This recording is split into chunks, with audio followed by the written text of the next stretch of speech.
እንኳን አደረሳችሁ። ዋው ያለ ባለው እንኳን ለገና በዓል በሰላም አደረሳችሁ። ሰይፉ በኢቢኤስ ወደ ተከታዩ ፕሮግራም ያልፋል። በቅርቡ ያው እንግዲህ ጉዳዩ የቀረበው በሰይፉ ኦን ኢቢኤስ ነበረ። ከዛ በኋላ ግን አዳዲስ ነገሮች ስላሉ እስኪ ወደዚህ ጋበዝ አድርጌዋለሁ። ሞቅ አድርጋችሁ ተቀበሉት። ስራ ላይ ባጋጠመው ችግር እጁ ተቆረጠ። ከዛ በኋላ ኢትዮጵያውያን ዶክተሮች እጁን ቀጠሉት። በጣም ደስ ይላል። ያው እንግዲህ ሰይፉ ኢቢኤስ እንግዳ አድርጌዋለሁ። ወጣቱን ክብሮን ሞቅ አድርጋችሁ ወደዚህ ጋብዙት እስኪ። ክብሮን ወደ መድረኩ።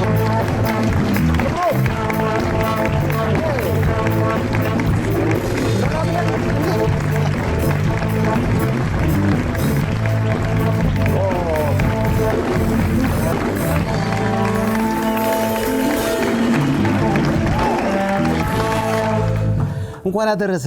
እንኳን አብራ ደረሰን። ያው እንግዲህ ባለፈው በእኛም ፕሮግራም ላይ ቀርቦ ነበር ያንተ ጉዳይ ብዙ አነጋጋሪ ነበረ። መጨረሻ ላይ ግን የነርቭ ጉዳዩ ስለሚቀር ተብሎ እንደገና ቀጣይ ሕክምናም ነበረ። አሁን እንዴት ነህ? ደህና ነኝ። ዛሬ መስከና ነው። እጅ አሁን ሰላም ነው? አዎ ሰላም ነው። አዎ ሕክምናው ሙሉ ለሙሉ ተጠናቀቀ? በሰላም ተጠናቀቀ። ዛሬ መስከን ተጠናቀቀ። ሐኪሞቹ ምን አሉ? እጅህ ወደ ቀድሞ የመስራት ብቃቱ የሚመለሰው ከምን ያህል ጊዜ በኋላ ነው? ከ6 ወር በኋላ። ይሄ በጣም ደስ አይልም?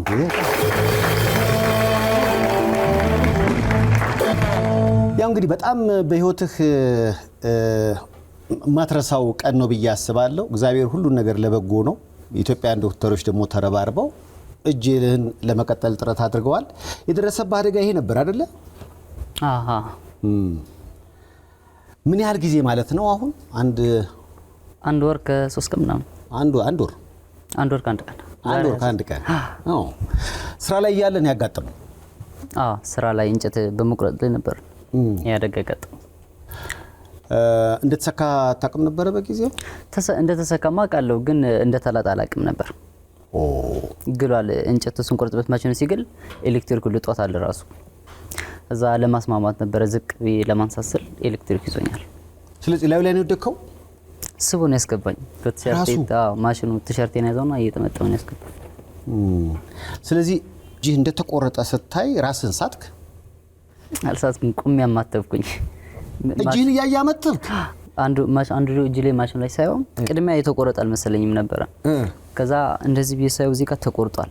ልክ ማሽኑ ሳይ ደግሞ አንዱ እጅ ሳይው ወዛ ቁም አማተብኩኝ ምናምን በቃ። እግዚአብሔር ለዛ ነው የተባበረህ በደለ። እንዴት ግን ማለት አቅሙን ከየት አገኘው? በጣም ለየት ይላል። እጅን ተቆርጦ እያየኸው ነው። አንተና እጅ ተለያይታችኋል። በዛ ሰዓት ላይ ግን አንተ ከራስ ጋር ከቀልብ ጋር ነህ። ከዛ በኋላ ምን ተፈጠረ? ከዛ ጓደኞቼ በጨርቅ አድርገው ወጥተው ወደ ሲኤምሲ ሆስፒታል ወሰዱኝ። ከዛ ደግሞ እዛ በቃ የሚደረገው ነገር አደረጉልኝ። እንደዚህ ደም ምናምን ሰጡኝ። እጄ በበረዶ እንድገባ አደረጉልኝ። ከዛ ወደ ሳማሪታን ሄድኩኝ። እዛ አንሰራው ምናምን ነገር አሉ። ከዛ በኋላ እንግዲህ ያው ባለፈውም ዶክተሮቹ ሲገልጹ ነበረ በበረዶ ውስጥ ሆነ ሁሉም ሰው ተባብሯል። መቼም እጅህ እኮ ዛሬ እጅህ አካልህ ላይ እንዲሆን ከሾፌሩ ጀምሮ እጅህን ይዞ በረዶ አድርጎ ከተከተለው ሰራተኞቹ የጋራ የዶክተሮቹ የሁላችሁም ትብብር ውጤት ይመስለኛል አይደለ? እጅ ዛሬ እጅ ላይ እንዲሆን የሆነው ለነዚህ ሁሉ ግን ምስጋና ይገባል ነው ለምናገር። እዚህ ነው ተወልደ ያደግከው ወይስ የት ነው? ተሰነይ። መቼ መጣሁ ወደዚህ? አምናን የመጣሁት። አምናን የመጣሁ። የምትተዳደረው በእንጨት ስራ ነው? አይ ሁለገብ ነው የምንሰራው፣ ግን እንጨት በዛን ሰዓት እየቆረጥን ነበር እንጂ ከዛ ቤት ሁለገብ ነው የምንሰራው። እጅ ከተቆረጠ በኋላ እንደገና እጅህን እጄ ላይ ዋለው የሚል ነገር ነበር ጭንቅላቱ ወይስ በቃ እጄን ሙሉ ለሙሉ አጣውት ብለህ አዘንክ? እጄ ይገጠማል ብዬ አላሰብኩም፣ ግን ደግሞ በቃ በህይወት የምኖሬ ምንም በቃ ማለት ደስ ነው ያለ እግዚአብሔር ይመስገን። እንኳን አንገት ያላረገው ነው ያልኩኝ። እዚህ ጋር ቆርጦኝ የለ ወይም በዛው ላይ ወደዚህ እንኳን ያልቀጣለ ወይም አንገት ላይ ቢያረገው ኖሮስ እጄ በቃ ምንም ማለት ይቀጣላል ብዬ አላምንም ነበር። አላማንኩም። ተአምር ነው የሆነብኝ ለበነገታው ሳይው እጄ ተቀጥሎ በጣም ነው ደስ ያለኝ። በቀደም ጫፉን እያየሁት ነበረ። ዶክተሮችም ሲናገሩ ደም አሁን ቀስ እያለ የነርቭም የደሙም ሁኔታ ወደዚህኛው አካሉ የሚሄድበት ቀን ሩቅ አይደለም እና ቅድም እንዳልከው በ6 ወር ውስጥ ምናልባት ሊንቀሳቀስ ይችላል የሚል ተስፋ ሰጥተዋል። ተመሳሳይ ነው። እዚህ ቀጣጤ ጫፉን ማየት ይችላለሁ። ትችላለህ።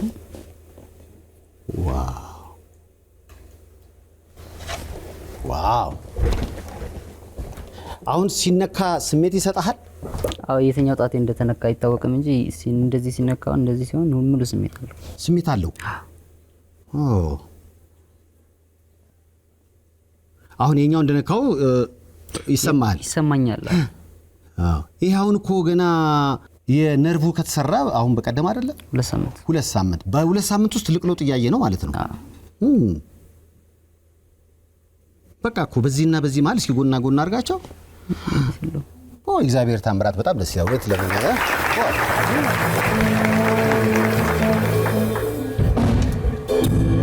ራጁ ራሱ ሲታይ በቃ ሙሉ ለሙሉ ሻርፕ ነው የተቆረጠው። ስለዚህ ዶክተሮቹ እንደውም ያሉት ምንድነው እንኳንም ሻርፕ ሆነ ያ እኛን ለምሳሌ በጣም ቢጎዳዳ ኖሮ ያንን ነገር መልሶ ለመተካት ያስቸግር ነበር። ራሱ አቆራረጡ ላይ እንደዚህ መሆኑ በራሱ ጥሩ ነው ሲሉ ነበር። አሁን ምንድነው በደንብ መብላት ነው? ምን ታዘዘልህ ዶክተሮቹ? በቃ እንደዚህ ፕሮቲን ያለው ምግብ። እስካሁን ስንት በግ ጨረስክ?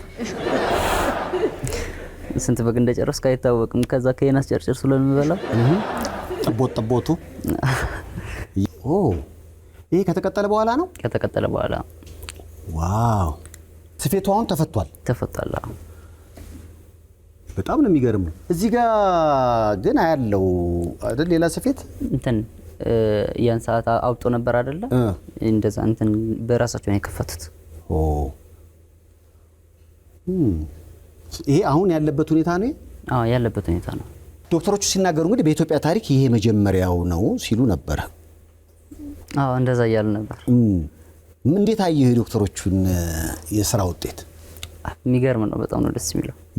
የሚገርም ነው። እንደዚህ ኢትዮጵያ ውስጥ በጣም የሚገርም ስራ ነው። ካንተ አደጋ ተነስተ ምን ማለት ፈልጋለህ? ምክንያቱም ኮንስትራክሽን ላይ አሁንም ቢሆን አንተ እግዚአብሔር ፈቅዶልህ አቆራረጡም ሻርፕ ስለሆነ ለመቀጠል ተመቸ እንጂ ሙሉ ለሙሉ እጅን የምታጣበት እድል ይኖር ነበር። ቀደምም ብለሃል ወይ አንገቴስ ወይ ደረቴስ ቢቆረጥ ስትል ነበር። ከዚህ ሊከፋ ይችላልና አሁን ኮንስትራክሽን ላይ ብዙ ኮንስትራክሽን ቦታዎች አሉ። እዛ ላይ ስለሚሰሩ ሰዎች ከራስ አደጋ ተነስተ ምን ትላለህ? ይሄን ጊዜ ታስታውሰዋለህ? ከ10 ቀን ምናምን በኋላ ከ10 ቀን በኋላ አጠቃላይ ኦፕሬሽኑ ምን ያህል ጊዜ ፈጀ? የመጀመሪያ ኦፕሬሽኑ 7 ሰዓት ፈጀ። የሁለተኛ ነርቭ ሲቀጠል ደግሞ 8 ሰዓት። አላማና ቅድህ ምን ነበር? ወደ አዲስ አበባ ስትመጣ በዚሁ የኮንስትራክሽን ስራዎች መቀጠል ነው ወይንስ ሌላ ሐሳብ ነበረው? ክብሮ አዲስ አበባ ስመጣ ከእህቴ ጋር ነው የመጣሁት። እሺ። እዛ አላማዬ ያው ከዚህ እየሰራው እሷ ውጭ ሀገር ሄዳለች እና እሷ እንድትወስደኝ ነበር አላማዬ። ከዛ ለዛ ነው እዚህ ጋር እየሰራው ቆያለሁ ብዬ ነበር። ለዛ የናስ ጨርጨር ከገባው። እህትህ አደጋውን እንደደረሰብህ ስትሰማ ማንንም ቤተሰብ አልሰማም እስካሁን። ኧረ ተው። እስካሁን ማንንም ቤተሰብ የሰማ የለም። እጄ እንዲቀጠል ልትነግራቸው አልፈለክም? መንገር አልፈለኩም። ምክንያቱም እኛ ፕሮግራም ላይ ቀርቧል፣ የተለያዩ ቦታዎች ላይ ነበርክና እሱን አይተውስ ምንም አላሉ? ያው ወዛ ሀገር ኮኔክሽን ያነክል አይደለም የኢንተርኔት። እስቲ እንግዲህ ከዚህ ስኬታማ የቀዶ ጥገና ጀርባ ያሉትን ዶክተሮች ደግሞ ወደዚህ ጋር በዝላ አድርጋቸውና የባህል መዳረሻ ነው ትንሽ ነገር እንጨዋወት። እነ ዶክተር በረከት ሞቅ አድርጋቸው ወደዚህ እስኪ ያብዙልኝ።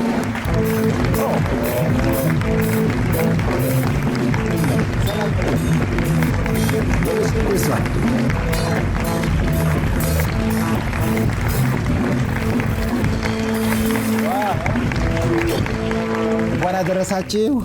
የባህል መዳረሻ ነው። ዶክተሮች ባህል ያከብራሉ? አዎ ነው።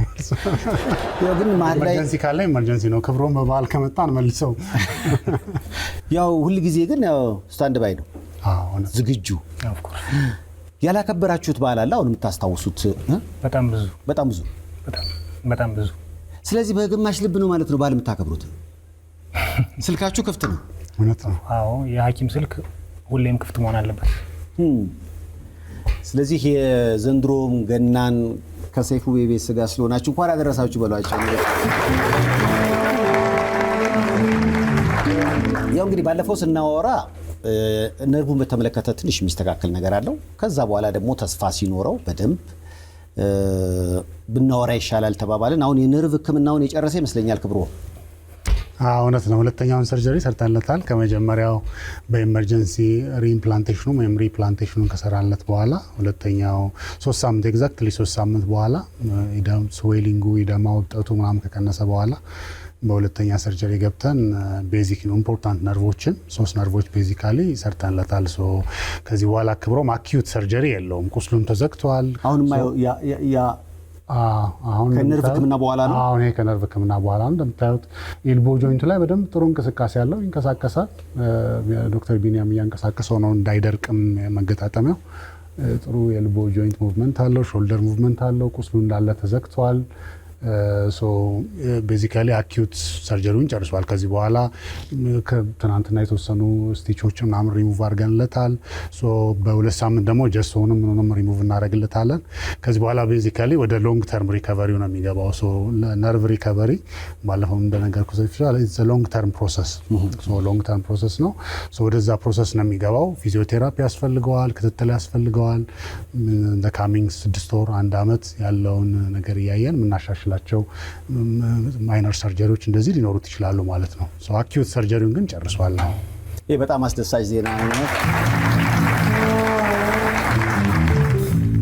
ፕሮግራሙን ካቀረብነው በኋላ አንዳንዶች በቃ በእናንተ ስራ ኮርተዋል፣ ጀግኖችም ሲሏችሁ ገልጿችኋል። ምክንያቱም ብዙ ጊዜ የሕክምና ባለሙያዎች ስህተታቸው እንጂ ጥሩ ስራቸው የመግነን ባህሪ የለው። ከዛ አንጻር በኢትዮጵያ ታሪክ ምናልባትም የመጀመሪያው ሊባል ይችላል እና የተቆረጠን እጅ ሙሉ ለሙሉ የቀጠሉ ጀግና ዶክተሮች ናቸው። ባካቸው ቀደም እየነካሁት ነበረ። የትኛውን እጄን እንደነካኸው ትንሽ ስሜት ሁሉ እየሰጠኝ ነው አሁን አይነት ነገር እያለኝ ነው ክብሮ። እና በሂደት ቅድም እንዳላችሁት ወደ ከ6 ወር በኋላ ትልቅ ለውጥ እናያለን ብዬ አስባለሁ እንደ እግዚአብሔር ፍቃድ። የሰውን አቀባበል እንዴት አገኘው ዶክተር ቢኒያም? በአንጻሩ አስገራሚ ኢትዮጵያ ውስጥ እስካለን መረጃ ድረስ ብቻ ሳይሆን ምናልባትም በሊትሬቸሮችን ለማየት ሞክረናል፣ ወረቀቶችና አፍሪካ ውስጥም ከክርን በላይ እንደዚህ የተቆረጠን መቀጠል ሰርጀሪ ተሰርቶ እንደሚያውቅ እስካሁን ማስረጃ የለም። ሙሉ መላው አፍሪካ ላይ ጥቂት ሴንተሮች ናቸው ዓለም ላይ ኢቭን አይነት ነገር የሚሞክሩት። ሌሎች አፍሪካ ሀገሮች ውስጥ ሞር ወደ ውጭ ወደ ጣት የተጠጉ ሰርጀሪዎች መቀጠሎች ተደጋጋሚ ተሞክረዋል። ከክርን በላይ ግን ባለን በአትሊስት በሳይንስ በታተሙ መጽሐፉ እንትኖች ወረቀቶች ላይ ምንም አይነት የሚያሳይ የለምና የሰውም እጅግ በጣም በሚያስደንቅ ሁኔታ ነው የተቀበለው።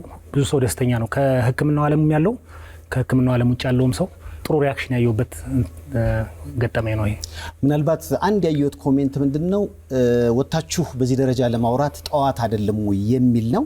አሁን ግን በቂ ምላሽ አግኝተናል። ይሄው ልጃችን ከ6 ወር በኋላ ወደ ቀድሞ የመንቀሳቀስ እጁን የማዘዝ ህይወቱ ይመለሳል የሚለው ማረጋገጫ በጣም አስደሳች ነው። አንዳንዶች ፍርሃት እርግጥ ሕክምናው ላይ ያሉ አይደሉ እናንተን ቃለ መጠየቅ ካደረግን በኋላ የሰጡን አስተያየት ሳይ አንዳንድ ነገሮች ይሳካሉ አይሳኩም ምን እርግጠኛ ሆኖ ለመናገር ጠዋት አይደለም ወይ የሚል ጥያቄ ስላየው ነው። ለሱ የሚሆነው ምላሽ አሁን ያልኩት ነው ወይስ የተለየ ነገር አለ? እውነት ነው። ሰው አዲስ ነገር ሲጀመር ሰው መፍራቱ ምናምን በተለይ ኤርሊ ሲሆን ሰው ፍርሃት ነገር በእኛ ካልቸርም ፍርሃት አለ መሰለኝ። የተወሰነ ፍርሃታችን አንዳንድ አቺቭመንቶቻችን የምናደርጋቸው ነገር ወደ ውጭ ወጣን እንዳናሳይ ምናምን ትንሽ ያዝ ያደርገናል መሰለኝ እና እሱ የዛ ፓርት ይመስለኛል። አንደኛው እሱ ነው።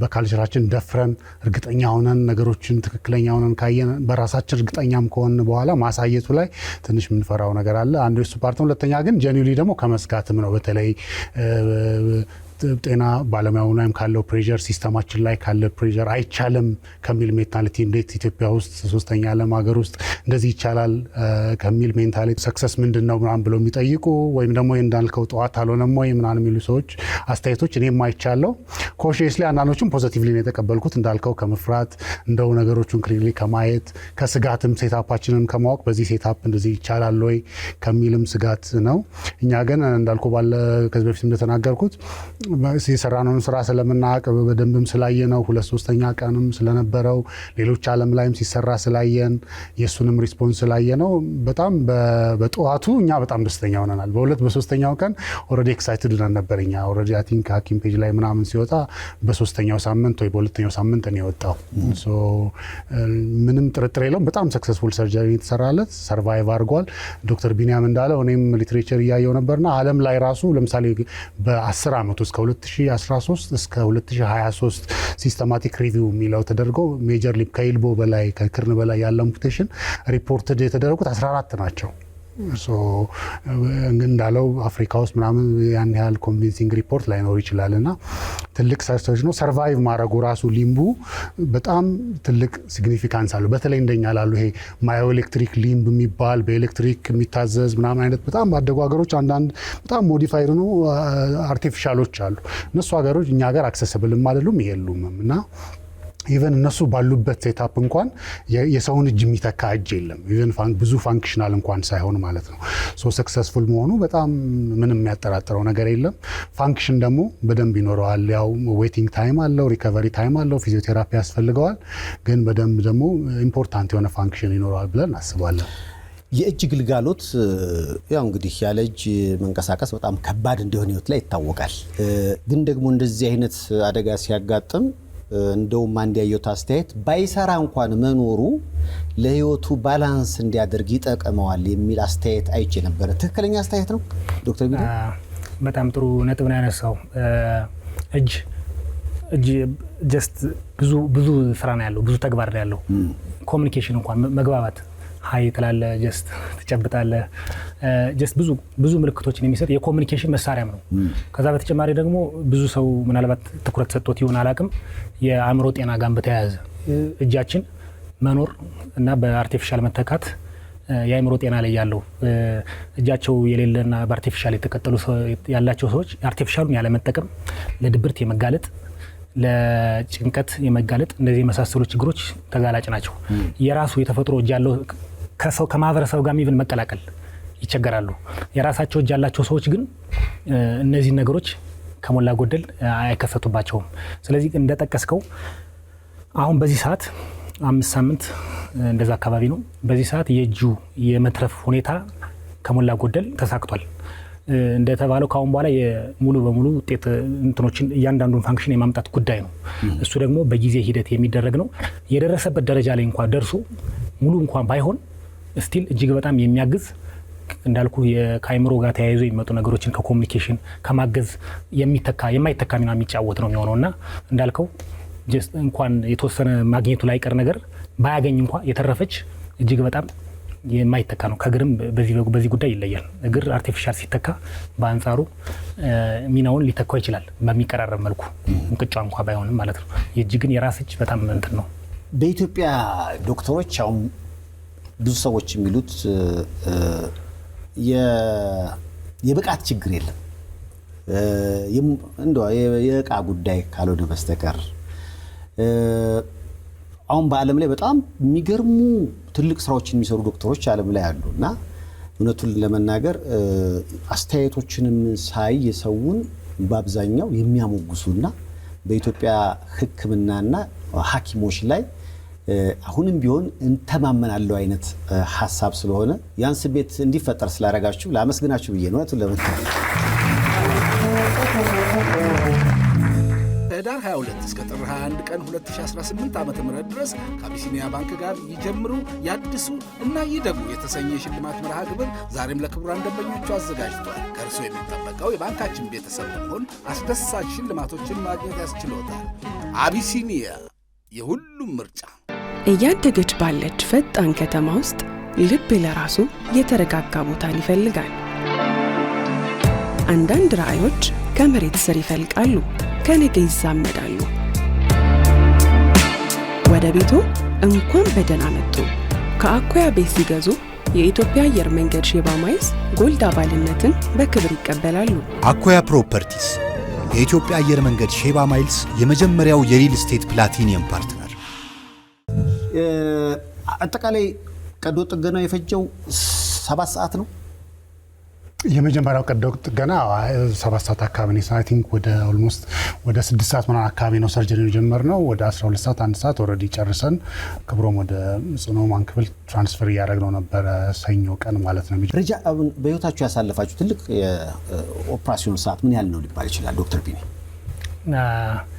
እንግዲህ ሰርጀሪ ያው በኔ ፊልድ በአጥንት ቀዶ ሕክምና በአንጻሩ በተናጠል ካየ ነው ለክብሮም የሰራንነትን ሰርጀሪ በተናጠል ብታየው እንደ አጥንት ሕክምና ይሄ ከዚህ የበለጡ በጣም ብዙ ስብስብ ሰርጀሪዎች እንሰራለን። ከከፍተኛ አደጋዎች፣ መገጣጠሚያ ቅየራ የመሳሰሉት እነዚህ እንግዲህ እንደ ልምድህ ልታሳጥራቸው ትችላለህ፣ ግን 6ም 7ም ሰዓት መጀመሪያ አካባቢ በተለይ ሊፈጁብህ ይችላሉ። ከዛ የበለጠ የሚረዝም ሰርጀሪ የሚሰሩ ሐኪሞችም ይኖራሉ። የፕላስቲክ ሰርጀሪ ሲሆን ደግሞ የተለየ ነው። ትንሽ ረዥም ሰርጀሪዎች ዌር ዩዝድ ቱ ረዥም ሰርጀሪዎች እንሰራለን እኛ። ነርቭ ሪፔር፣ ፍሪ ፍላፕ፣ ቲሹ ትራንስፈር ስናደርግ እንዲህ ከሌላ ቦታ ረዣዥም ሰርጀሪዎች ኮመን ናቸው። 8፣ 10፣ 12 ሰዓት የሚሰሩ ሰርጀሪዎች ያ ኮመን ናቸው። ኮመን እንሰራለን። በዚህ ስራ ላይ ለምሳሌ ዋሽንት ቢያስፈልግ ረጅም ወር ወይ እንቅልፍ ቢመጣ ምን ድካም ስሜት እንዴት ነው የሚስተናገደው? አይ ቲንክ ፊዚዮሎጂያችን የተወሰነ አዳፕት ያደርጋል። ዋሽንት ምናምን ካለ ችግር የለውም። ስክራብ አድርገን ስለሆነ የምንገባው ቀይሮ መውጣት ይቻላል አስፈላጊ ከሆነ። ከዛ ውጭ ግን ብዙ ሰርጅኖች ለምሳሌ ሚል ሚስ ማድረግ፣ ምሳ መዝለል፣ እንደዚህ ነገሮች ብዙ ጊዜ ሰርጅንስ አዳፕት ያደረግናቸው ነገሮች ናቸው ከሎንግ ኤክስፔሪንስ። መሀል ላይ ምሳ በልቼ ልምጣ ምናምን ብዙ ጊዜ አንልም። አልፎ አልፎ ካስፈለገ በተለይ እንደዚህ ረጃጅም ሰርጀሪዎች ሲሆኑ ኢትስ ፖሲብል። አሁን በፕላስቲክ ሰርጀሪ እንደ ማይክሮ ሰርጀሪ፣ ፍሪ ፍላፕ ትራንስፈር ያልኩ አይነት ስንሰራ በመሀል ብሬክ እንወስዳለን። በተለይ ከብሬክ በኋላ የምንሰራው ሰርጀሪ ልክ እንደ ክብሮም እንደሰራነት አይነት ፋይን ሰርጀሪ፣ የደም ስር መቀጠል፣ ነርቭ መቀጠል፣ ትሪመር ምናምን የማያስፈልገው አይነት ነገር ሲኖር በመሀል ብሬክ አድርገንም እንገባለን። that's not a problem። አሁን አንስቴዥያ በጣም ሴፍ ነው እንደምታውቀው። እንደ ድሮ አንስቴዥያ ሆኗል ቶሎ ጨርስ ምናምን የሚባል ነገር ያን ያህል አይደለም። አዝሎንገዝ የምንሰራው ነገር ኢምፖርታንት እስከሆነ ድረስ አንስቴዥያ ሐኪሞች አሉ፣ ፔሽንቱን በደንብ ፎሎ ያደርጉታል ምናምንና ብሬክ ካስፈለገም ብሬክ መውሰድ ይቻላል። ከክብሮም ጋር ቅድም እያወራ ነበር። አሁን እንደዚህ አይነት በባህላዊ መንገድ ስብራት ወይ ውልቃት ምናምን ሲኖር ያው መረቅ ጠጣ ምናምን ነው። በተለይ ስጋ ቤዝ ያደረጉ ምግቦች ይመከራሉ። እና ቅድም እያልኩት ነበረ አሁን ትክክለኛ ምግቦች ናቸው እነዛ አሁን ባለበት ክብሮም መመገብም ያለበት እንደዚህ እንደ ቅቅል ምናምን ነገሮች ነው ወይ የተለየ ነው? ያው ኒውትሪሽን አመጋገብን በተመለከተ ጀስት እውነት ነው። ለፕሮቲን የሚበዛባቸው ምግቦች ለቁስል መዳን አጋዥ መሆናቸው የማይቀር ነው። ሆኖም ሁሉም የተመጣጠነ ካርቦሃይድሬቱም በልኩ ያስፈልገዋል፣ ፋቱም በልኩ ያስፈልገዋል። በተመጣጠነ መልኩ ሁሉንም ኒውትሪሽን ማግኘት ይኖርበታል። ከማይክሮ ኒውትረንቱ ጥቃቅን ከሚባሉት ጀምሮ ሁሉንም ማግኘት ይኖርበታል። አንተ የጠቀስካቸውም ጥሩ የፕሮቲን ምንጮች እንደመሆናቸው መጠን የሚመከሩ ናቸው። እንዲህ አይነት አደጋዎች ብዙ ሊያጋጥሙ ይችላሉ። እንደውም ከክብሮም በኋላ ነው ሰዎች በዚህ ጉዳይ ላይ እንዲያወሩ ምክንያት የሆነው። አካል ሲቆረጥ ወዲያው በበረዶ አድርጎ ወደ ሕክምና ቦታ ይዞ መሄድ የአካል መልሶ ስራ እንዲሰራ ሊያደርገው ይችላል። ይሄንን ግን ብዙ ሰው የሚያውቁ አይመስለኝም። እና የክብሮም ውጤታማ የሆነ እንዲህ አይነት እድል የተመቻቸው አንድም ከሾፌሩ በረዶ ላይ አድርጎ ይዞ የመጣው እጁንም ራሱ ይዞ የመጣው አንዳንድ ድንጋጤ ስለሚኖር ያን እጅ ራሱ ይዞ ለመምጣት እኮ ድፍረት ያስፈልጋል። እና የጋራ ስራ ነው የሚል ሀሳብም አይቻለሁ። እንደነገርኩ እንደ አጥንት ሐኪም ከዚህ እጅግ በጣም ውስብስብ ሰርጀሪዎች ይሰራሉ እዚህ ሀገር። ምናልባትም ወደ ካደገው ሀገርም አቻላቻ ትከሻ ለትከሻ ሆናናል ማለት ይቻላል። ለብቻ ካየው ይሄ ምንም ማለት አይደለም የሁላችንም።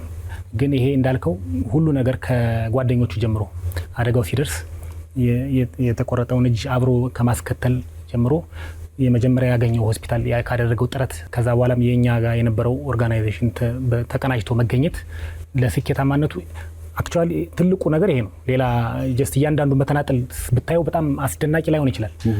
ሁሉ ነገር አንድ ላይ ሆኖ ግን ለሱ በተለይ ውጤቱ እጅግ በጣም አስደናቂ የሆነበት ምክንያት ይሄ ነው እና ይሄ ነገር እንዳልከው ማህበረሰባችን አደጋ ሲከሰት ምን ማድረግ አለበት የሚለው ላይ ተጨማሪ እንትኖችን ማግኘት ይኖርበታል። ከዚህ አስተማሪ ኬዝ ነው። ደም ሲኖር እንዴት ማቆም እንደሚኖርበት፣ ስለታማ ወይም የሆኑ ነገሮች ሰውነቱ ላይ ሲገባ ጀስት መንቀል ምናምን እንደዚህ አይነት ነገር ጥሩ ሪከመንድ የሚደረጉ ነገሮች አይደሉም። ብቻ ዞሮ ስለት መንቀል ጥሩ አይደለም። በአጠቃላይ ካነሳው ላይ ቀር አንድ ባዕድ ነገር ሰውነታችን ላይ ቢሰካ ባዕዱን ነገር ለማውጣት መሞከር ብዙ አይመከርም። ምክንያቱም የገባው ባዕድ ነገር ደም እንዳይደማ ይዞ ሊሆን ይችላል ባለበት። ስለዚህ እሱን ከነቀል ነው ተይዞ ቁሞ የነበረውን ደም ሊለቀቅና ለአደጋ ሊያጋልጥ ይችላል። ስለዚህ እንደዚህ አይነት በሚገጥምበት ጊዜ በአቅራቢያ በሚገኝ ንጹህ ጨርቅ ዙሪያውን ያው መጫን መሳብ ምናምን ሳይሆን ዙሪያውን እንትን አድርጎ የጤና ተቋም መር ነው የጤና ባለሙያ ነው ሊያወጣው የሚገባ። ስለዚህ እንደዚህ አይነት ገጠመኞች ሲኖሩ ማህበረሰቡ እንደዚህ አይነት ነገሮችን ማወቅ ይኖርበታል። ፈርስት ኤድ ላይ ብዙ እውቀት የለንምና አሁን ሰው ወድቆ እንኳን ብናገኝ በባህላዊ መንገድ ዝም ብሎ ሁሉም ሰው ክብሪት የታል ምናምን ብሎ ነው። ምናልባት የስኳር ህመምተኛ እኮ ይሆናል። በሱም ላይ አሁን ያየሁት እኔ እውነቱን ለመናገር እጁን ራሱ ይዞ የመጣው ጓደኛው ራሱ ትልቅ አስተዋጽኦ ድፍረት፣ የተቆረጠን እጅ ይዞ መምጣት እሱ ብቻ አይደለም፣ በረዶና የተቆረጠን አካል የማሰቡ ነገር እና ደግሞ የሄዱበት ፍጥነት፣ ይሄ ሁሉ ነገር ለዛሬ ውጤታማ ስራ አስተዋጽኦ አለው ብዬ አስባለሁ። በዚህ ሁሉ ለተሳተፉ ሁሉ ግን ክብር ይገባቸዋል። እውነቱን ለመናገር ክብሮም እንግዲህ ከ6 ወር በኋላ ብትፈልግ ቦክስ ብትፈልግ ምንድነው መጀመሪያውን ቢሻልህ ማድረግ የምትፈልገው? ቦክሰኛ ነው የምፈልገው። ሬሳ ካለ በሉት ቦክሰኛ ነው መሆን የምፈልገው። ምናልባት አደጋውም ራሱ ግራ እጅ ላይ ነው አይደል ያጋጠመው። ከዛ አንፃር ለመመገብ ደግሞ ቀኙ እያገለገለ ስለሆነ እሱም በራሱ ጥሩ ነው ብዬ አስባለሁ አይደል። ከግራና ከቀኝ እንግዲህ ግራ የሆኑ ሰዎች ግራው አደጋ ሲደርስበት የሚጎዱ ይመስለኛል። ክብሮም የምጽፈውም በቀኝ ነው አይደል? በቀኝ ነው። የምጎርሰውም በቀኝ ነው። እንዴ ቀኙ አለ ለጊዜው እንዴ ለቀኙ በዚህ አጋጣሚ ከነሰሰ ቀር እጄ በበረዶና ማለት እጄ ልክ ሲቆረጥ እኛ ትተነው ነበር ሄድን ማለት ይሰራል ብለን አላሰብን። ትተነው ነበር ሄድን። ቱጀር ይባላል ከዛ የሰፈር ከዛ አካባቢ ነው እና የሚሰራው እሱ ነው። አረ ሊቀጠል ይችላል ምናምን ነገር ብሎ ይዞት ይመጣ። በዚህ አጋጣሚ እሱ ማመስገን ፈልጋለሁ። እንዴ ለቱቸር አረሞ ለየናስ ብዙ ወጪ አውጥቶ እንደ ልጁ እየተንከባከበኛለሁ እስካሁን 1.8 ሺህ ምናምን ከፍሎልኛል። እስካሁን በሕክምና እስከ መጨረሻም ቃል ገብቶልኛል። እስከ ደም ጠብታ አብሬክ ነው አይዞክ እያለ እየደገፈኛለሁ የናስ ጨርጨር። በዚህ አጋጣሚ ማመስገን ፈልጋለሁ። ዋው ሊዮናስ ጨርጨር። በዚህ አጋጣሚ ከፈጣሪ በታች ህይወት ያተረፉት ዶክተር ቢኒያም፣ ዶክተር በረከት፣ ዶክተር ራሄል፣ ዶክተር ሳሙኤል ማመስገን ፈልጋለሁ።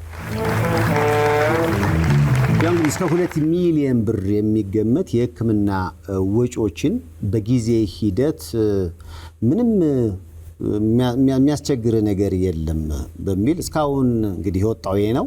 ይህንን አጠቃላይ የቻለው ዮናስ ጨርጨር ነው። ዮናስ ጨርጨር ባካችሁ እንዲህ አይነት አሰሪዎች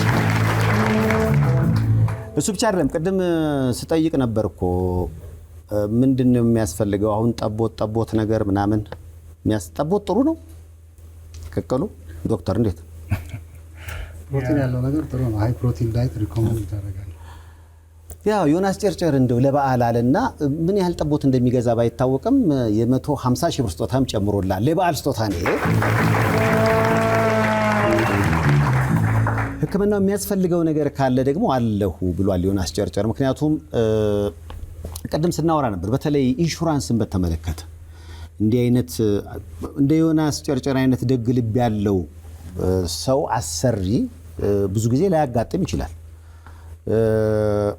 በውጭ ዓለም ቢሆን በቃ ሁሉም ሰው ኢንሹራንስ ስላለ የሆነ ነገር ሲያጋጥመው ኢንሹራንሱ ይሸፍናል ሊባል ይችላል። በሀገራችን ግን እንደዚህ አይነት ጥሩ ቅን ሰዎች ከሌሉ በስተቀር ይሄ ሰው እኮ ዛሬ በዚህ አይነት ስሜት የማያወራ ልጅ ይሆን ነበረ። እና ከዚህ አንጻርስ ምን ትላላችሁ እንደ ሕክምና ባለሙያ? አይ ቲንክ በጣም ኢምፖርታንት ነገር አንዱ ሲስተም ነው። እንግዲህ ባደጉት ሀገሮች አሁን እንደዚህ አይነት ነገር ራይት ኤንድ ሌፍት እንዲመሞከሩ የሚያደርጋቸው ሲስተም መኖሩ ነው።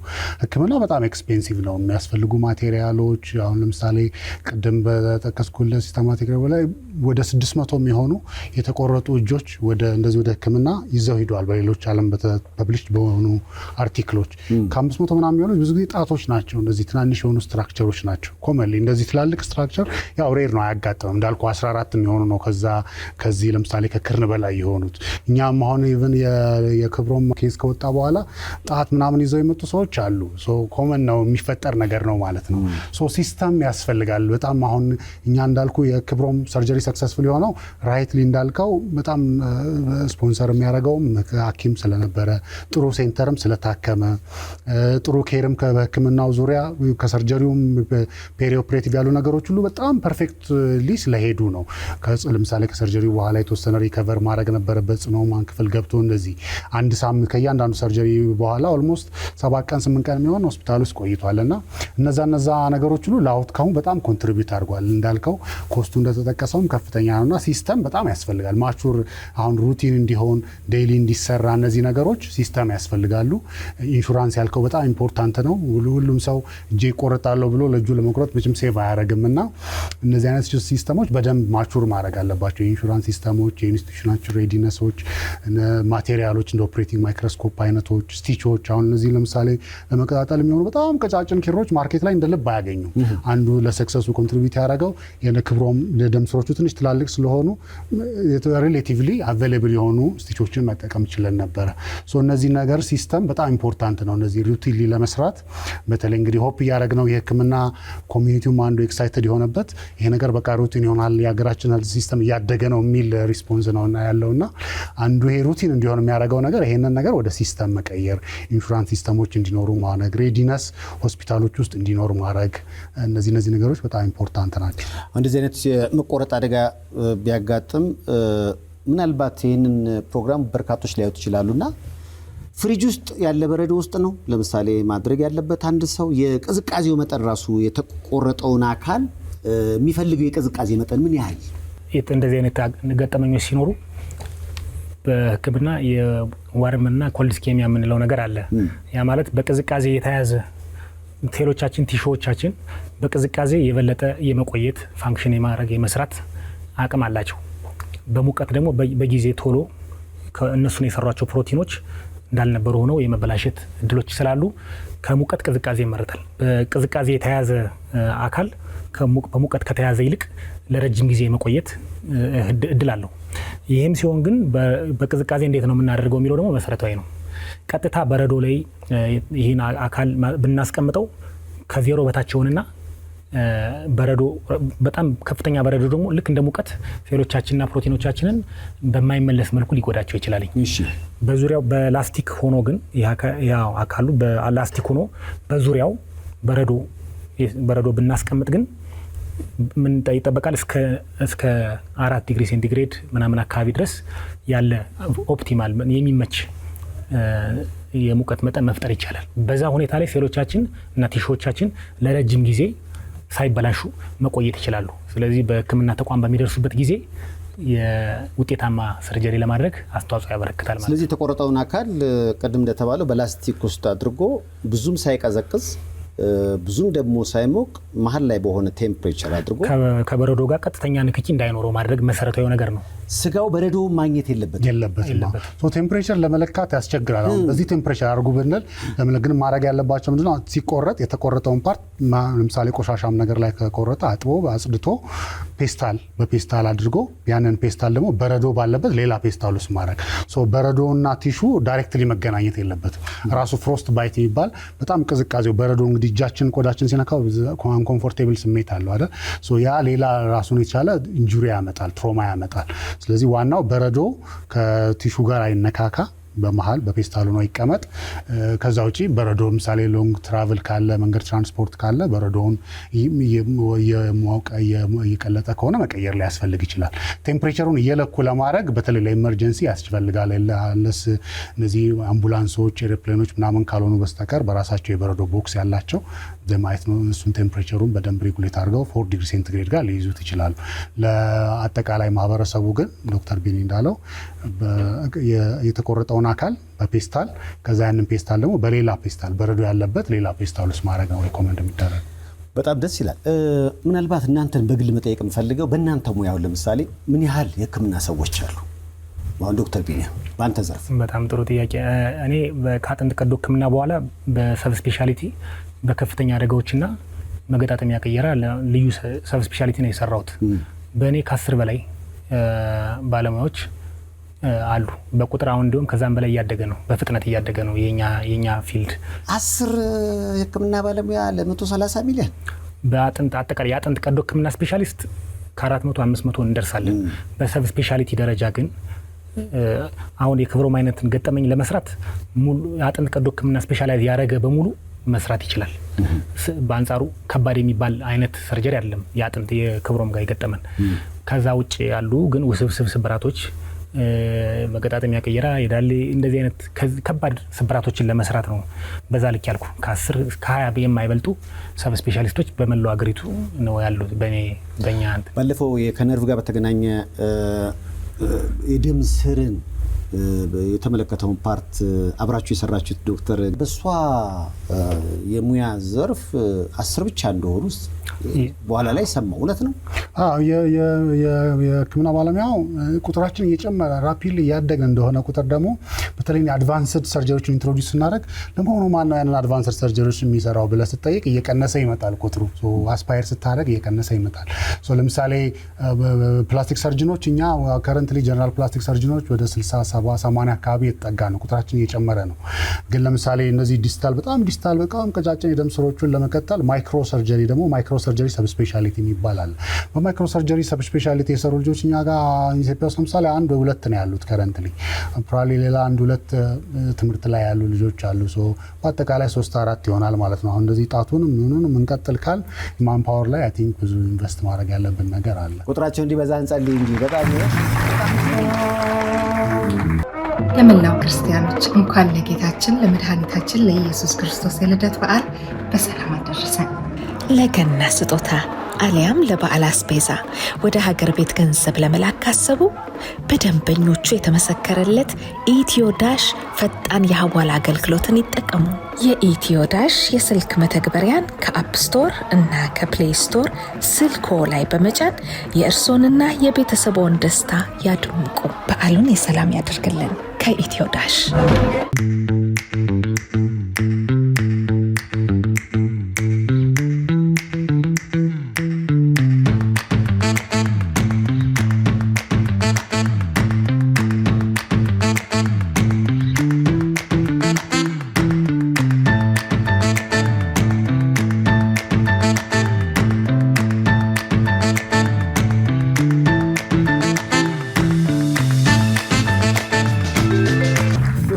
በቃ በህይወቴ ላይ በጣም አስቸጋሪ ብለው ጊዜ ይሄ ነው የምትለው አለ? የህክምና በእኔ እይታ ሁሌም ትምህርት በሞር ቨርቲካል ወደ ላይ በሄድክ ቁጥር እየቀለለ ነው የሚመጣ በእኔ አስተሳሰብ። አሁንም ታች ክፍል ልጆችህ 15-16 ደፍተር ይዘው ነው የሚመጡት አይደለ? ኋላ እየጠበበ አንዷን ብዙን እየጣልክ እና የትምህርት የህክምና ስፔሻላይዝ የምናደርግበት ዘመን ከዛ በኋላ ደግሞ ሰብ ስፔሻሊቲ ያ ዘመን እጅግ በጣም ፈታኝ ነበር። ከእንቅልፍ ጋራ ከምግብ ጋራ የምጣላበት በከፍተኛ ሁኔታ ሰውነት ቢከሳበት የዛ አይነት ጊዜ ያሳለፍንበት በተለይ በትምህርት ስፔሻላይዜሽን እና ሰብ ስፔሻላይዜሽን የነበረበት ወቅት ያ ዘመን እጅግ በጣም ፈታኝ ነው። ተማሪም የሚል ሌቭል ትደረጋለህ፣ ስራው ግን ሁሉ አንተ ላይ ያርፋል እና እጅግ በጣም ፈታኙ ወቅት የሚባለው ያ ዘመን ነው። ከዛ በኋላ እየቀለለ እንዳልኩ እኔ አሁን ያለው ጫና ከበፊቱ አጋ ሲነጻጸር የተሻለ እንጂ የከፋ አይደለም። ኦኬ አይ ቲንክ እንግዲህ በህክምና ሙያ ውስጥ አንዱ ቻሌንጅ ቅድም ካነሳ ነው እንደው ዲቨሎፒንግ ሀገር ላይ እንደምኖራችን ማለት ትላልቅ ሰርጀሪዎችን እናነባለን እንማራለን ውጭ ሀገር ሄደን ተምረን እንመጣለን ወይ አይተን እንመጣለን ከዛ እኛ ሀገር መተን ያንን ፕራክቲስ ለማድረግ ስናስብ አንዳንዴ ፍራስትሬቲንግ ነው በህክምና በራሴ ፕሮፌሽን አንዳንዴ ፍራስትሬቲንግ ነው የማገኘው እሱ ነው የሆነ ነገር ታነባለህ የምታነበው መጽሐፍ ሌተስት ቡክ ነው ዓለም ላይ አዲሱ ኤዲሽን ይደርሳል እሱን ታነባው አዲሱን ቴክኖሎጂን ታገኛለህ ሂደህ አይተህ ሲሰሩ ትመጣለህ እና እዚህ የመጣ ፕራክቲስ ለማድረግ ያንን እቃ ስትፈልግ ኢምፖርት ለማድረግ ለመጠቀም እንዲህ ስትፈልግ ያለውን ቻሌንጅ ሲስተሙ ጋር ያለውን ቻሌንጅ ስታይ በጣም ፍራስትሬት ታደርጋለህና ጀነራሊ በህክምና ካሪየር ውስጥ ፍራስትሬት የሚያደርገኝ እሱ ነው ከአሁንም ጭምር ብዙ ነገሮችን ታያለህ አድቫንስ ታደርጋለህ ማድረግ ትፈልግና ልትይዘው ልትጨብጠው ስትል የምትጨበጥ አትችልም ታየዋለህ ወይ ማርኬት ላይ አለ ወይ አማዞን ላይ ሁሉ አንዳንዴ ታገኘዋለህ እንደዚህ ነገርና እሱ ነገር እኛ ሀገር ላይ ትንሽ ቻሌንጂንግ ነው እንዳልኩ ኖሌጅ አሁን ካይንድ ኦፍ እንትን ነው ፍሪ ሆኗል ይሄ ከኢንተርኔቱም ከምኑም ጋር በተያያዘ አንድ ነገር አንብቤ ለወቅ እንዴት እንደሚሰራልኝ ምናምን ካልክ ከቪዲዮዎች ጀምሮ ማቴሪያሎች እንደልብ አሉ እንትን ላይ ክፍት ነው ዓለሙ ከዛ ግን ያንን አምጥቼ ለፔሸንቶቼ ለታካሚዎቼ አፕላይ ላደርገው ስትል እኛ ጋር ሴታፕ ፍራስትሬት ታደርጋለና እሱ ሲስተም እስካሁንም ድረስ ያለ አሁንም ድረስ ፍራስትሬት የማደርግበት ነገር ነውና እሱ ሲስተም ቢስተካከል አይ ቲንክ የዚህ ሀገር የህክምና ባለሙያ ያንገር ጀነሬሽን እየመጣ ነው ሰው ሀገሩ ላይ መኖር ይፈልጋል ሀገሩ ላይ ማደግ ይፈልጋልና እነዚህ ነገሮች ቢስተካከሉ በጣም ኳሊቲ የሆነ የህክምና ሰርቪስ ዓለም የትኛውም የዓለም ጫፍ ላይ በሚሰጥበት ደረጃ መስጠት ይቻላል ግን የሚያስሩ እነዛ ነገሮች አሉና እነሱ ነገሮች ሲስተሙን ማኔጅ ማድረግ የሚችሉ ሰዎች ቢፈቱ አይ ቲንክ በጣም ኮምፎርታብል ይሆናል ያው እንግዲህ በሀገራችን ህክምና ተስፋ እንዲኖረን ላደረጉት ዶክተሮች ለነ ዶክተር ቢኒያም ለዶክተር በረከት አድናቆት አይገባም ጎበዝ አለታይ ያሉሽ ናቸው ይሄ በፊት ዶክተሮች ብዙ ጊዜ የምለው ጆክ አለ ይሄ ለኢትዮጵያ ህክምናና ሐኪሞች ከድሮ ጀምሮ አንዳንድ ሰዎች ጥሩ አመለካከት የላቸውም ማለት የኢትዮጵያ ዶክተር አያድነኝም ብሎ ማሰብ እና አንድ ጭውውት አስታውሳለሁ ለምን የሰራው ታሞ ኦፕራሲዮን መደረግ አለበት ለምን እና እኔ ከተቻለ ፈረንጅ ቢሆን ፈረንጅ ፈልጉልኝ እንጂ ባበሻ ልድን አልችልም ይላል ከዛ ቢባል እምቢ ሲል ጊዜ ያላቸው አማራጭ ምንድነው የፈረንጅ ሜካፕ አርጎ ዶክተሩ ይገባና ያክመዋል ማለት ነው አክሞት ምናምን ወጥቶ ልክ እንደዚህ ቁጭ ብሎ ምናምን እየተሳቀ እየተጫወተ እንዴት ነው ህመሙ ምናምን ሲሏቸው እንዴ እድሜ ለፈረንጁ ይኸው አሁን እኮ ምናምን ከዛ በቃ ለምን አይነገራቸውም ተባለና ያው እንግዲህ እሱ ነው ከሞት እሱ ነው ፈረንጅ አይደለም ማበሻ ነው ለማንኛውም አመስግኑት ይባላሉ ለዚህ ነው ዝም ብሎ የሚወጋኝ ይወጋኛልና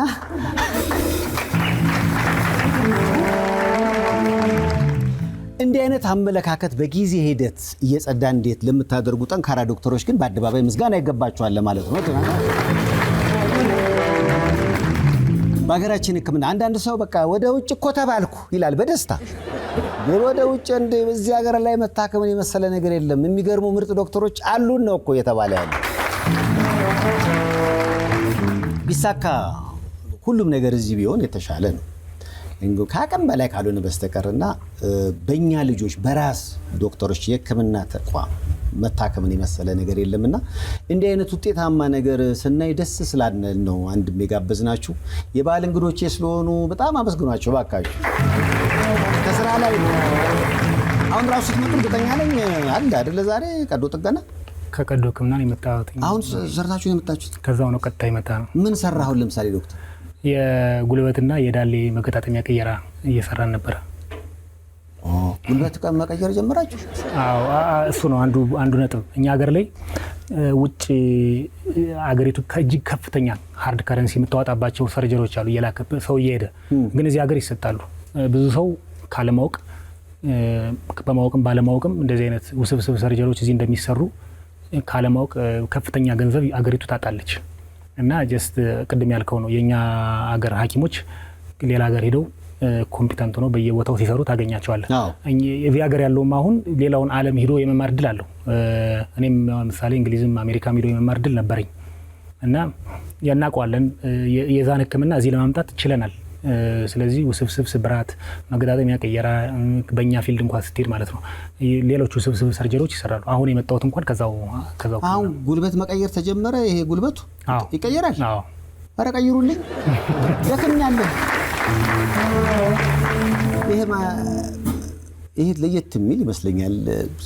ምንድነው አሁን ለምሳሌ ጉልበት አይታሽም ሁሉ ይባላል እና ብዙ ሰዎች ደግሞ ከጉልበት ጋር በተገናኘ በዙሪያ ያለው ፈሳሽ የመድረቅ ምናምን ነገር ያጋጥማልና ያለ መቀየር ውጭ እንደሚሄዱ ሁሉ በዙሪያ ያሉ ሰዎችን አውቃለሁ። ያ እዚህ የተሰራ ነው ያልከኝ ያለው በሚገባ እኛም እነዚህ አደጉ የሚባሉ ሀገሮች የትኛው ነው ከህንድ ጀምሮ አሜሪካ፣ እንግሊዝ፣ ኔሚት፣ ስፔን ከሁሉም ቦታ ሄደን ተምረናል። እኛም ካናዳ። ከዛ ውጭ ደግሞ የነሱንም ዕቃ ሁሉንም አይነት አማራጭ አቅርበን ይህን ሰርጀሪ መስራት ችለናል። ኦልሬዲ እየሰራ ነው። ትንሽም ቆይት ብሏል። አክቹዋሊ የጉልበት መድረቅ ያልከው ነገርም ዋናው ምክንያት የተለመደ ምክንያት ነው። መበላት ጉልበት ይበላል። ጉልበት ሸራው ያልቃል። ሸራ ፍሬ ነው ይቀየራል። ሸራ ፍሬ እንደ ጎማው ማለት ነው። በትርፍ ሰዓቱ ራይድ ስለሚሰራ በሚገባ ቋንቋ እያወራሁት ነው። ጥሩ ምሳሌ ነው አይደል? ስለዚህ የሚደርቀው ለዛ ነው። አዎ በተለያዩ ምክንያቶች የጉልበት መገጣጠሚያ ኖርማሊ ላስቲክ መሰል ልባስ አለው። ከዛም ውጭ ሌሎች መከላከያ ፕሮቴክሽን ሚኒስከት ምናምንላቸው ነገሮች አሉ። እነዚህ በሂደት ከተበሉ አጥንት ከአጥንት እየተፋተገ ከፍተኛ የሆነ ህመም ያመጣበታል። እኛ ሀገር እንደውም ስላልተለመደ ነው እንጂ ባደጉ ሀገሮች አሁን ምሳሌ በአሜሪካ በመቶ ሺዎች በአመት ብቻ ጉልበት ይቀየራል። እኛ ሀገር እጅግ በጣም ብዙ ጉልበት ቀየራ የሚያስፈልገው ፔሸንት አለ። ግን ጉልበት መቀየር የሚለው ነገር ካይምሮ ማሰብም አይፈልግም ብዙ ሰው ሌላ ነገራው ሰብስቦ ነው የሚያስበውና አሁን ግን በአግባቡ ብዙ ሰው እንትሩ እየተሻሻለ ንቃተሊ ነው ሰርጀሪውን እያገኘ ይገኛል። ክብር እንደው ቀደም የክብሮምን ነገር ስታነሱ አሁን እጁ ተቆርጧል። ይህ የሆነው ድንገት ነው። አሁን እጁን የመቀጠል ስራ ሰርታችኋል። ቅድም ደግሞ ያነሳው ነገር አለ። እንዲህ አይነት ነገሮች ደግሞ ድባቴ ሊፈጥሩ ይችላሉና እጁን መቀጠል ብቻ ነው ወይንስ ሌሎች ተጨማሪ የስነ አእምሮ ሕክምና እንዲያገኝ? ሆሊስቲክ ኬር ነው የሚያስፈልገው። ክብሮም ፎርቹኔትሊ በጣም ጥሩ ክላይንት ነው። በጣም ኢነርጀቲክ ነው። በጣም ፖዚቲቭ ማይንድ ነው። አንዱ አይ ቲንክ ለሰርጀሪ ኮንትሪቢዩት ካደረጉ ነገሮች ከሰርጀሪ በኋላ ለሪከቨሪ ያለው እንትን ቀና ሀሳቡ በጣም ደስ የሚል ነው። በጣም የምንነግረውን ነገር ይሰማል፣ አንደርስታንድ ያደርጋል፣ ሆፕ ያደርጋል እና ይሄ ነገር በጣም ጥሩ ፖዚቲቭ ቫይብ አለው ክብሮም። ይሄ ነገር ኢምፖርታንት ሆሊስቲክ ኬር ነው የሚያስፈልገው። ፊዚዮቴራፒ ቅድም እንዳልኩ በጣም ኢምፖርታንት ነው። ሪሃቢሊቴሽን ያስፈልገዋል። ፋሚሊ ሳፖርት በደንብ ያስፈልገዋል። ሪከቨሪው ሎንግ ተርም ነው። አሁን የመጀመሪያው አኪዩት ሰርጀሪውን ጨርሰን ሊሆን ይችላል። እጁ ተቀጥሏል፣ ሰርቫይቭ አድርጓል፣ ነርቭ ተሰርቷል። አሁን የምንሰራው ሰርጀሪ ነገር ላይኖር ይችላል። ቁስሉ መድረቅ ብቻ ነው የሚቀረው። ከ2-3 ሳምንት በኋላ ማጠብም ምንም ማድረግም ይችላል። ኦፕን ነው የሚሆነው። ግን ሪከቨሪው ግን ሎንግ ፕሮሰስ ነው። እንዳልኩ ፊዚዮቴራፒ ያስፈልገዋል። የነርቭ ሪጀነሬሽን አይቶ ስሜቱ የሚደርስበትን አይቶ ሪካል ነርቭ አንዱ ኢንጁሪ ሲኖር መጠንቀቅ ያለብን የነርቭ ስሜት ታርጌት ኦርጋኑ ጋር እስኪደርስ ድረስ ነርቭ እጃችን እንደምንፈልገው ስሜት ላይኖረው ይችላል። ስለዚህ አንድ ሰው ነርቭ ኢንጁሪ ያለው ሰው ለምሳሌ እሳት ውስጥ ወይ ሻማ ለኩሶ ጣቱን ቢለኩስ ሊቃጠል ይችላል ጣቱ። ስለዚህ ሁሉ ጊዜ አይኑና እጁ አንድ ላይ መሆን አለበት ሪከቨሪው እስኪያልቅ ድረስ ማለት ነው። የስ ሎንግ ተርም ፕሮሰስ ነው። ሜንታል ሄልዝ አንዱ ኢምፖርታንት ፓርት ነው። ፊዚካል ሪሃቢሊቴሽን በጣም ኢምፖርታንት ፓርት ነው። ሁሉም ሆሊስቲክ ኬር በደንብ ያስፈልገዋል። አይ ቲንክ ክብሮም ሁሉንም እያገኘ ነው ያገኛል ብለን እናስባለን። ክብሮም አሁን ምን ያስጨንቃል? ምንም ያስጨንቀኝም ፈጣሪ ይመስገን ሰላም ነኝ። ሁሉም ነገር ሰላም ነው። ስለዚህ አሁን በሂደት አገግመህ ወደ ቀድሞ ጤንነት የምትመለስበትን ቀን ትናፍቃለህ። እሱን ቀን እንድታይ እግዚአብሔር ያግዘህ። የኛ ደግሞ ምርቃት ነው። እንግዲህ ያስቡት በእንደዚህ አይነት ችግርና መከራ ውስጥ ያለፈም ቢሆን ከበርካታ ሀገሮች የማባበያ በቃ ትልልቅ ገንዘቦች ቢቀርብላቸውም ዶክተር ቢኒያምና ዶክተር በረከት ማን እንዳገር ብለው ሀገራቸው ላይ ሪያሊቲውን ፌስ አድርገው ወገኖቻቸውን እያገለገሉ ነው። መመስገን አለ። አገባችሁ? ወለዳችሁ? ገና ነው እንዴ? ቅድም ስለ ልጅ ስላወራሁ ልጅ ምናምን ስትለኝ እኮ የልጅ ደፍተር ምናምን ስትል ወጪው አሳብዶታል እንደዴ ምናምን እላለሁ እኮ በልቤ። ገና ነው? ገና ምን ነው እንግዲህ አሁን ስራው ላይ እንግዲህ በሂደት ዶክተር በረከት አሁን ስራው ላይ እናተኩር ብለን ስራው ላይ ነው ያለነው። ስራው እኮ አያልቅም ይመስለኛል። እንግዲህ ፕሮግራም ይኖራቸዋል። ሁሉም ነገር በጊዜው መሆን አለበት እና ያን ቀን እየናፈቃችሁ ነው ወይስ ያ ቀን እንዲመጣ እየጣራችሁ ነው? እየጣርን ነው።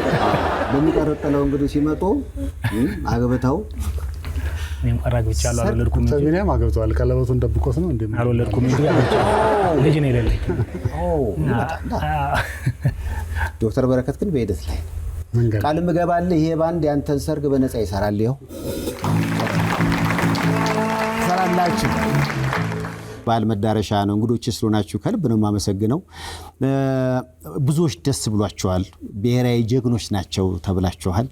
ስለዚህ በኢትዮጵያ አይደለም በአፍሪካ ያልተሞከረን ነገር ነው የሞከራችሁት። እናም ውጤቱ በጣም አስተማማኝ መሆኑ አስደሳች ስለሆነ በአደባባይ ላይ እንደገና ላመስግናችሁ ብዬ ነው የበዓል ልዩ እንግዳ ያረኳቸው ዶክተር ቢንያምን፣ ዶክተር በረከትን እንዲሁም ክብሮምን አመስግናችሁ እስኪ ሸኙልኝ። አመሰግናለሁ።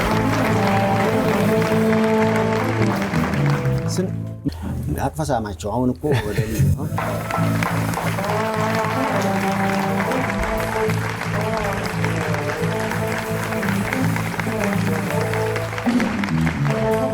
እንደተባለው ከ6 ወር በኋላ ከትልቅ ለውጥ ጋር እንደገና እንገናኛለን። እሺ ክብሮምዬ፣ ስለ ሁሉም ነገር እንግዶቼ ስለሆናችሁ ከልብ ነው የማመሰግነው። ከወዲሁ መልካም በዓል ብያችኋለሁ። አመስግናችሁ ሸኙልኝ። ከመልእክቶች በኋላ እንመለሳለን።